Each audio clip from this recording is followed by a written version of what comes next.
As an intern in ETAP640 this summer, I was asked to analyze the course for ways in which the course design fits the cognitive apprenticeship theory. In this video, I will be looking at cognitive apprenticeship as described by Collins, Brown, and Holm in their paper, Cognitive Apprenticeship Making Thinking Visible. They describe cognitive apprenticeship as a model of instruction which makes the processes and thinking involved in a task visible to students. This helps students to develop expert thinking skills involved in a particular subject matter. In this video, I will look at the various aspects of cognitive apprenticeship and show examples from ETAP640 that illustrate the components of this theory.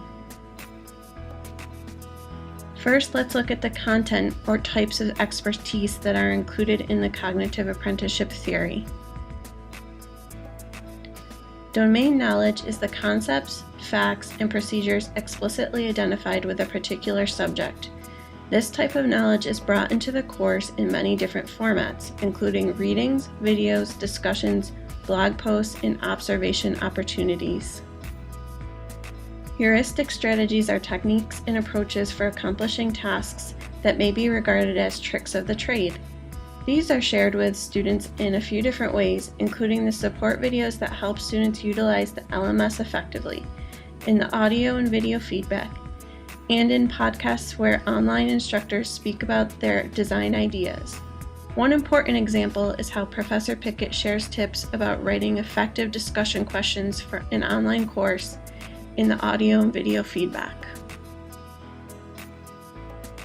Control strategies are the metacognitive strategies that are used to govern the process of carrying out a task. The instructor embeds hints and tips for developing metacognitive strategies in this course. In responding to discussion, she urges students to dig deeper. For the blog assignment, students are urged to explore how they learned and how they know they learned the concepts. Learning strategies are the processes students use to learn. Reflective blogging, self-assessment, and peer review are a few used within ETAP640. Next, let's explore the teaching methods used within the course that are related to cognitive apprenticeship. Modeling is when students are able to observe an expert performing a task. This enables learners to start building a conceptual model of what is involved in this task. Throughout ETAP640, the instructor models effective online teaching practices, including the instructional design of the course, building community, and facilitating discourse. Students are also able to listen to podcasts with online instructors describing their courses. This makes the expert's thinking visible and helps students to understand the design of the online learning activities. Coaching consists of observing students while they carry out a task and offering hints, scaffolding, and feedback to improve their performance. As part of my internship this summer, I was able to help coach students by providing feedback on assignments. I especially enjoyed giving students ideas to refine and tweak their courses to provide more learning-centered experiences. Scaffolding is the support that teachers provide to help students carry out a task. Various technologies are used throughout this course for instructional purposes. The instructor provides scaffolding in the form of videos that help students to use the technology effectively. Articulation involves students explicitly stating their knowledge, reasoning, or problem-solving skills. In ETAP640, students are asked to make their thinking and learning visible to the instructor.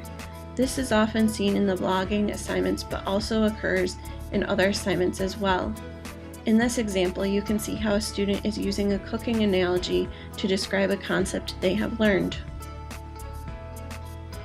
Reflection is when students think about and compare their performance with the expert's performance. The blogging assignment helps students to develop metacognitive skills and reflect on their progress in the course. Exploration requires that students perform problem solving on their own. This often occurs in the discussion assignments where students must research and support their points. The instructor and peers can ask additional questions, which fosters additional exploration of the concepts. In cognitive apprenticeship, we also look at sequencing or organization of concepts and materials. Focusing on global before local skills allows students to build overall conceptual maps in their minds before learning the necessary details around a concept. In this course, students are first asked to explore the big ideas around online learning, such as reconceptualizing teaching for an online format and their perceived challenges to online teaching. During the discussions, details are added as the discourse between students develops. Some examples of more detailed concepts include learning environment, technology use, and building community in an online course.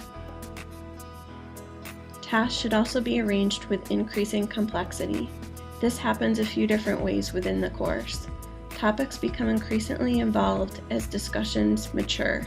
Students are asked to support their opinions and ideas with relevant research and theory. Also, the assignments for the course development project become increasingly complex as students move from drafting course information documents to describing learning activities and finally building all of the details into the course. Increasing diversity refers to arranging the course elements so that a wider variety of skills and concepts are covered as the course progresses. Again, this is seen in the discussion as students bring more ideas into the discourse.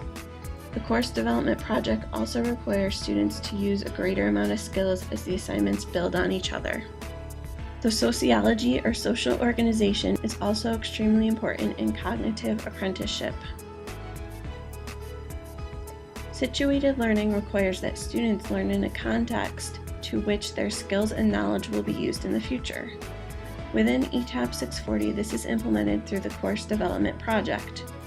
The assignments that compose this project bring students through the actual steps an online instructor goes through in developing an online course. By using this realistic and authentic assessment, students gain useful experience and receive feedback to help them refine their skills as online educators. Community of practice is the creation of a learning environment in which the participants actively communicate about the skills and knowledge needed for developing expertise. Students also form a learning community through the discussion assignments. Students share personal information, support each other, and show other indicators of social presence. This forms the trust needed for supporting discourse about the course concepts. Intrinsic motivation promotes learning through focusing on a student's goals and interests. At the beginning of ETAP640, students are asked to articulate their goals and interests. I believe that this helps to establish the intrinsic motivation needed to do well in this course. Exploiting cooperation involves students working together in problem solving.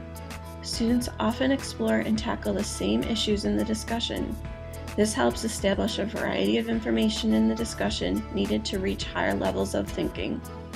Students also give their peers course reviews, which helps identify areas of improvement in the course design projects. As I have seen, there are many aspects of ETAP640 that help to form a cognitive apprenticeship with students. I feel that this is a unique but quite effective strategy for online learning, as my fellow classmates and I have learned much from this course. My hope is that more online instructors can take advantage of this instructional strategy in the future.